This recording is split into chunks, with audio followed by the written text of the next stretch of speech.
Hey guys, tonight we're not talking about kings, knights, or glittering castles.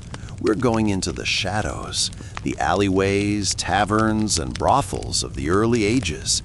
Because if history had a side hustle, it was prostitution. Yes, the so-called world's oldest profession.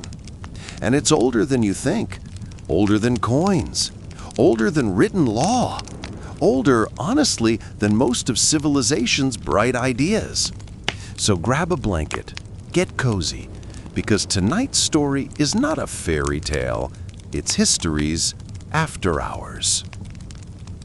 Prostitution goes back as far as records themselves. In Mesopotamia, the cradle of civilization, temple prostitution was a thing. Women, and sometimes men, served as sacred companions to honor fertility gods. It wasn't just tolerated, it was religious duty.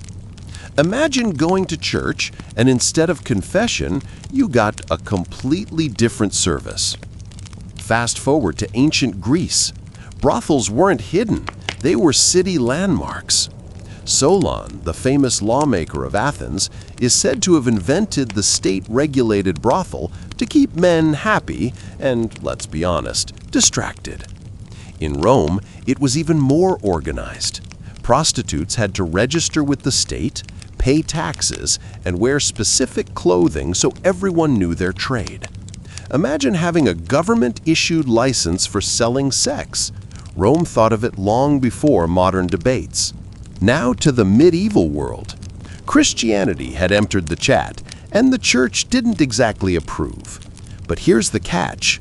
Prostitution was condemned, yet tolerated. Why? Because priests and lawmakers believed it was a necessary evil.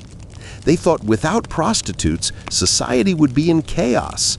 Adultery, rape, temptation everywhere.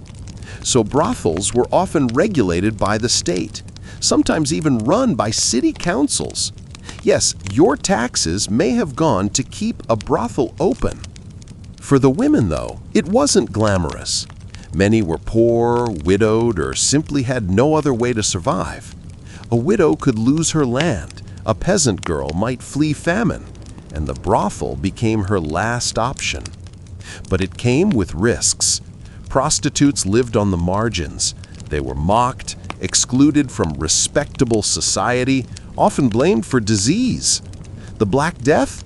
Many people pointed fingers at prostitutes as if they had summoned it personally. Punishments varied by city. Some places forced them to wear special clothing, others exiled them, and sometimes they were whipped in public squares. Here's the irony.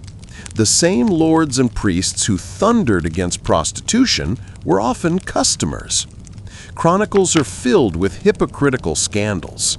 A brothel in Avignon was famously shut down when too many priests were caught frequenting it.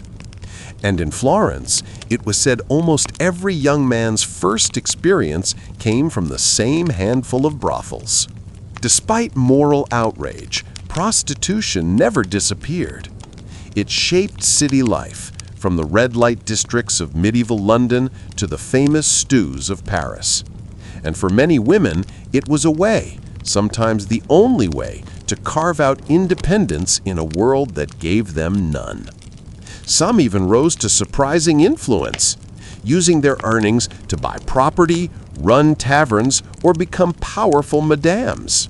So as you drift off tonight, remember, history isn't just kings and knights. It's also the women who survived in the shadows, who endured gossip, punishment, and exploitation, and who, in their own way, shaped the cities we romanticize today.